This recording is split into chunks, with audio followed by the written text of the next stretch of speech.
नमस्कार. लोकप्रशासनाच्या ह्या लेक्चरमध्ये आपण टेलर यांनी मांडलेला शास्त्रीय व्यवस्थापन सिद्धांतातील विविध तत्वांचा विचार या ठिकाणी करीत आहोत. यामध्ये आपण सुरुवातीला जे काही तत्वे बघितले या शास्त्रीय व्यवस्थापनामधले त्यातीलच पुढचं तत्व आहे कार्यासंबंधी अनुमान, टास्क आयडियाज. त्या कामगाराला दिलेली जी काही टास्क आहे, जे काही कार्य आहे त्याबाबत त्यांना अनुमानित करणे हे त्या कामगाराकडून घेण्यात येणाऱ्या या महत्तम कार्यापैकी एक महत्त्वाचं असं बाब या ठिकाणी असलेली आपल्याला दिसून येते. या शास्त्रीय व्यवस्थापनाच्या सिद्धांतातील हे कार्यांचे अनुमान हे तत्व जे आहे, हे तत्व संघटनेची किंवा एखाद्या उद्योगाची जे महत्त्वाची उद्दिष्टे आहेत त्यातील सर्वात महत्त्वाचा उद्दिष्ट म्हणजे अधिकाधिक नफा कमविणे. ही बाब या तत्वाच्या अनुषंगाने या ठिकाणी साध्य होऊ शकते. पारंपरिक व्यवस्थापन पद्धतीमध्ये कामगारांकडून केल्या जाणाऱ्या कार्यासंबंधी पूर्वानुमान हे त्यावेळेस होत नव्हते.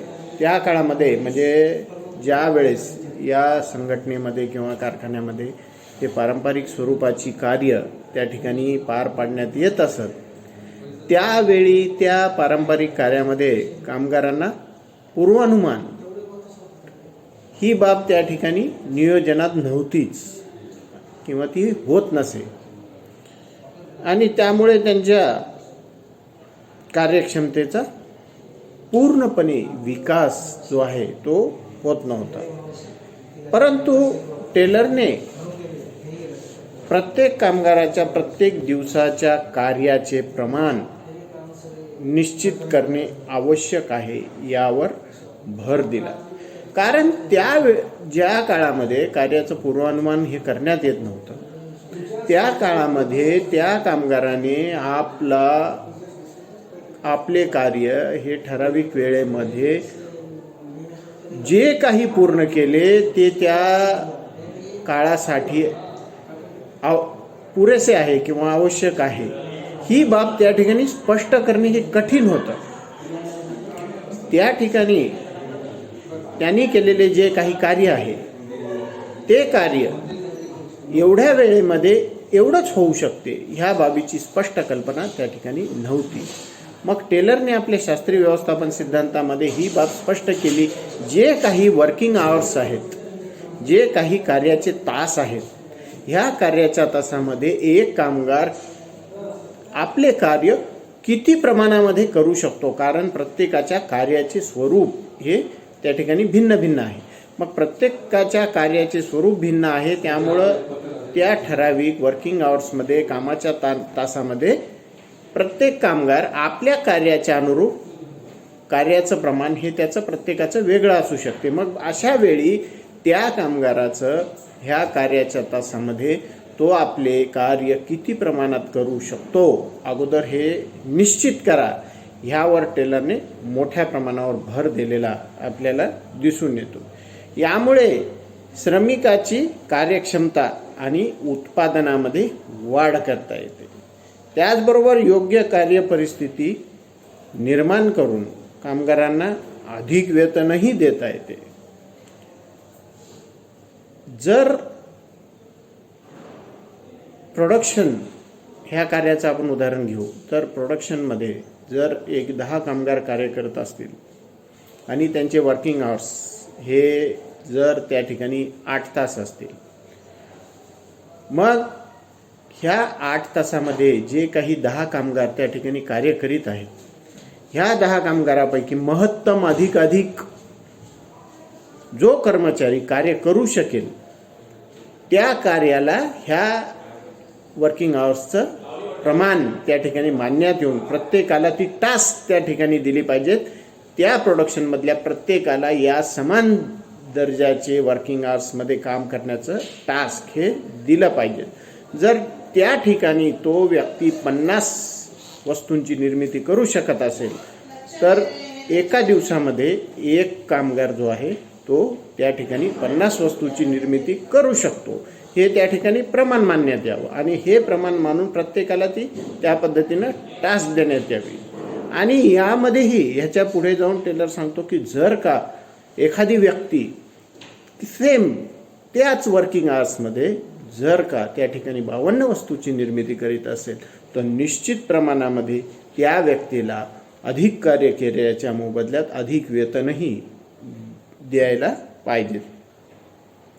आपण बघतो की बेथलेहम कंपनीमध्ये अगोदर एका दिवसामध्ये 12 टन कच्चे लोखंड हे वितळल्या जात होते, परंतु टेलरने या कार्यासंबंधीचे अनुमानाद्वारे एका दिवसात 48 टन लोखंड वितळण्याचे काम करून घेतले होते.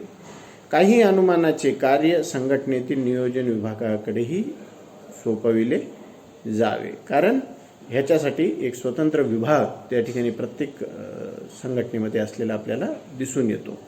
तर बेथलेहम कंपनीच्या माध्यमातून टेलरने हे दाखवून दिले की त्या ठिकाणी तुम्ही ठराविक वर्किंग आवर्समध्ये तुमच्या अनुमानित बाबीपेक्षाही तुम्ही कामगारांकडनं अधिक प्रमाणामध्ये त्या ठिकाणी काम जे आहे ते करून घेऊ शकतो. आणि ते त्या ठिकाणी बेथलेहम कंपनीमध्ये टेलरने ते त्या ठिकाणी सिद्धही करून दाखवलं. आणि या पद्धतीची टास्क किंवा ही या बाबी संबंधीची जबाबदारी त्याने या आपल्या आस्थापनातील नियोजन विभागाकडे देण्याचं सुचवलं.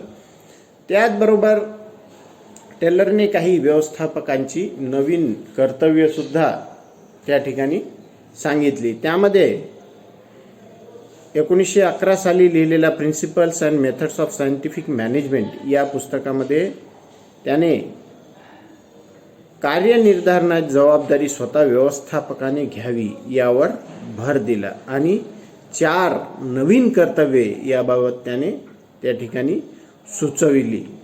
तर यामध्ये पहिला आहे व्यवस्थापकाने प्रत्येक व्यक्तीच्या कार्यासाठी शास्त्रीय नियम आणि कार्यपद्धती ही निश्चित करावी. केवळ पारंपरिक पद्धतीवरच भर न देता व्यवस्थापकाने आपले कार्य बदलती परिस्थिती, उत्पादनात वाढीची इच्छा या अनुषंगाने काय करावं, प्रत्येक व्यक्तीच्या कार्यासाठी काही शास्त्रीय नियम आणि कार्यपद्धती ही निश्चित केली पाहिजे आणि ती मात्र प्रामुख्याने उत्पादन वाढीशी अनुरूप असायला हवी असंही टेलर त्या ठिकाणी सांगतात. सोबतच कामगारांची शास्त्रीय पद्धतीने निवड करून त्यांना प्रशिक्षण दिले जावे व त्याच प्रमाणामध्ये त्यांच्याकडे कार्य सोपविले जावे. व्यवस्थापनाच्या पारंपरिक कल्पनेत कामगार कार्याची निवड स्वतःच करीत असत.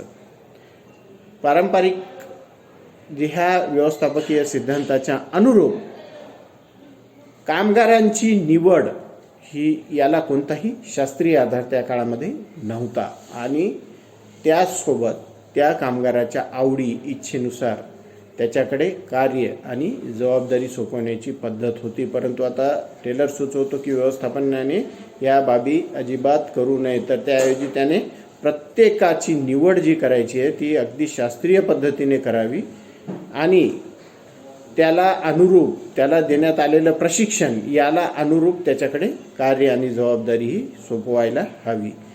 व्यवस्थापकांनी कामगाराला कायम सहयोग करावा, ज्यामुळे शास्त्रीय पद्धतीने ते कार्य करू शकतील.